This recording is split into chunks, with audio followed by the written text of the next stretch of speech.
In our last unit, we're going to talk about one more unsupervised learning method, which is called association rules. And the picture that you're seeing on the front slide is a classic example of association rules. Whether it's legendary or true is still debatable, but there used to be this story about finding out that men tend to buy diapers and beer at the same time. We'll talk about this example a little later. So what are association rules? First of all, two other terms are also common. One is market basket analysis, and another is affinity analysis. And all these terms indicate the same method. All of them are trying to study what goes with what. Now, we talked about clustering, which is another unsupervised learning method, where we were asking who goes with who, if you want, trying to find records that are similar that go together. In association rules, we're not looking at records, but instead we're looking at baskets in terms of individual records having a basket that contains multiple items. And we're asking ourselves which items tend to happen together in baskets. Depending on how we set up the data, we can actually think of different items as columns, and then we ask ourselves which columns tend to go together. The term market basket analysis indicates the origins of this technique, which was motivated by studying customer transaction databases in order to find out which items or purchases come together. The classic type of data set is point of sale or POS transaction data, where we have a very large number of records on many customers or many baskets.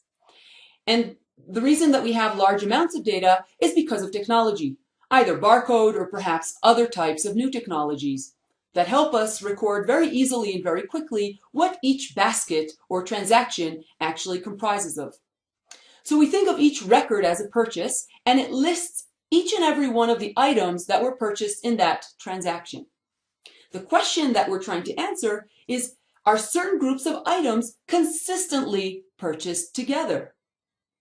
Now, the obvious question, remember, in unsupervised learning, we don't have a particular output and a set of inputs. So there needs to be some question that's driving this exploratory type of analysis. And the main question that you have to keep asking yourself with association rules is, what would I do if I found out that these items went together? Because we're going to find lots of dependencies, and many of them are going to be not very useful for decision making. So the question is there insight? How would I use this knowledge? Let's get back to this funny example of beer and diapers. And this was, again, a classic association rules example where a group of researchers, and again, it's unknown whether this is true or fictionary, found out that there's a tendency to purchase diapers and beers in the same transaction. And there are lots of different explanations that try to explain why this happens. One of them being that this usually happens on weekend evenings, and these are purchases by men who were sent to go and buy some diapers. Now, they're no longer going out to drink with their friends, so they're also purchasing the beer to drink at home, maybe while the baby's sleeping.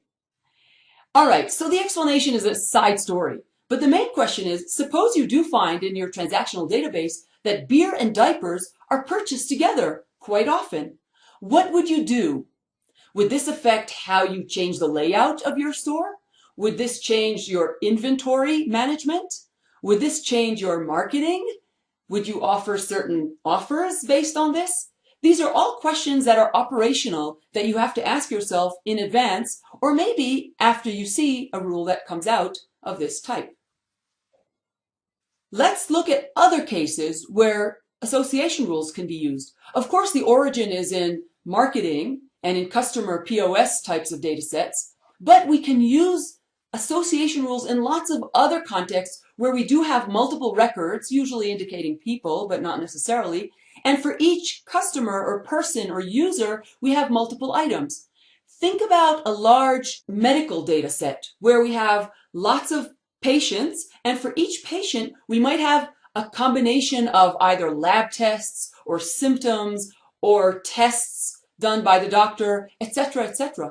We might want to ask ourselves which symptoms tend to happen together, or which tests tend to happen with which symptoms if we're looking at what's happening in a particular medical facility. So there are lots of other uses, and again, you have to be creative and think beyond just the original classic motivation.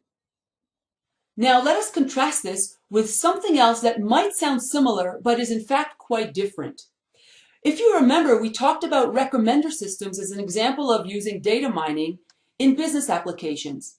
And the example is, for example, on Flipkart.com, when you're looking at a certain product, you'll get recommendations for other products that you might want to consider as well. So this is also trying to group things and say, well, people who bought this also bought that. We're talking about the same concept of which items go with which other items. However, what happens in online recommendation systems is slightly different from what happens in association rules. So the technique behind most recommender systems is called collaborative filtering. And let me contrast the two so that you see how they're different.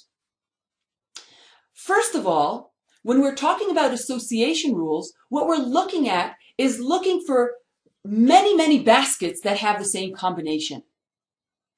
In contrast, when we're looking at recommender systems, such as the one that we just looked at, we're looking for particular items which have a large fraction of their baskets in common. So we don't necessarily have to have lots of baskets with that item in collaborative filtering. Another difference is that in association rules, we need information about a lot of baskets. We need a really large data set of baskets in order to find these lots of baskets that have the same items. In contrast, in recommender systems, I don't really care how many baskets I have because I'm looking from the item point of view. So the type and size of data set that you need is slightly different. Third, association rules are used for generating impersonal, common rules. So we're going to say beer and diapers go together. This is a general rule that goes across the population of our users. In recommender systems, we're focused on personalization. So when you show me a certain Nokia phone, I'm going to recommend to you a particular other set of items. So we're talking about a general set of rules versus a set of personalized recommendations. And finally, if you think about where these two different types of methods are useful, then association rules are used usually in large physical stores, brick and mortar stores, in chains, in supermarkets and hypermarts, where these rules that we get are going to help us determine things like inventory and placement and so on. Whereas recommender systems you'll find mostly in online applications, such as the ones that we've seen before, Flipkart, Amazon, Netflix. And the idea there is, again, to give these personalized recommendations, which creates what everyone calls today the long tail. So again, just remember that these two methods are different, although they're trying to consider item sets. Let's get back into association rules. We're going to use a small example. So our example is going to be from cell phone or mobile phone faceplates, these covers that we put on the mobile phones, which are fashionable and also quite useful. And we'll consider a store that sells accessories for mobile phones that runs some kind of a promotion. In particular, they're going to have 6 different colors. And you can purchase, of course, as many as you like of the 6 colors. The question of interest is going to be whether there's certain colors that tend to be purchased together. So the store managers would like to know what colors of faceplates customers are likely to purchase together. Here is the data from the first week of the promotion.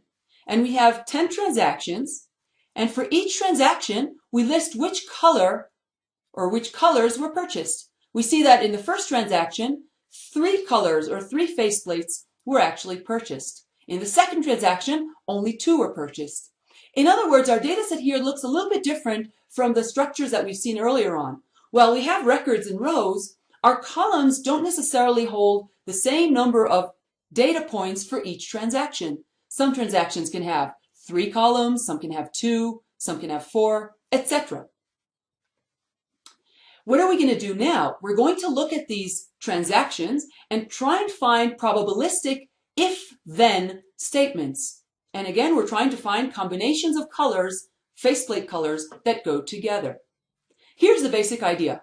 We're going to look at all the possible rules between items in if-then format. We're going to try if red, then white, if green, then white and red, etc. And then we're going to only select from this exhaustive set of rules the ones that are most likely to indicate true dependence and not just random dependencies that we found in our sample. So how do we do that? There are going to be lots and lots of rules possible. Of course, the more items you have, it's going to grow very fast. What are the rules that we're talking about? For example, I can say, if red, then white, meaning if a red faceplate is purchased, then so is a white one. Or I can say, if white, then red, meaning if a white is purchased, then so is a red one. Obviously, these two are the same because we're not looking at which faceplate was picked up first from the shelf. We're just looking at the final transaction as it occurred in the basket. I can also have slightly more complicated rules, such as if red and white, then green. And you can, of course, see how we can expand this further. In terms of terminology, the if part is going to be called antecedent, and the then part is going to be called the consequent. At this point, they don't seem like there's a difference between the two, but in a minute you'll see that definitely we will be looking at differences. Now, the problem is going to be that this computation of rules, of deriving all these rules, is going to grow exponentially as the number of items increases. And if we're talking about a supermarket, then obviously there are many, many items.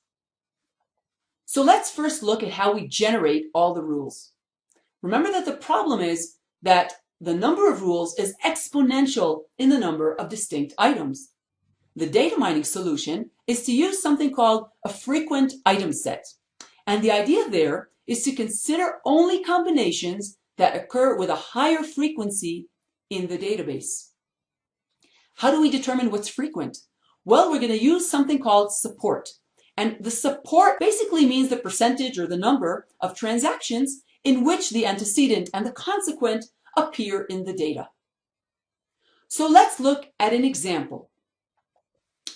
Here is our data from before, and suppose I want to compute the support for the rule if white, then blue. Which one of these numbers is going to be the support? Well, remember again that the support is going to be either the number or the percentage of transactions, in other words, out of 10 here, that contain the if and the then. Stop the video and see if you can figure this out.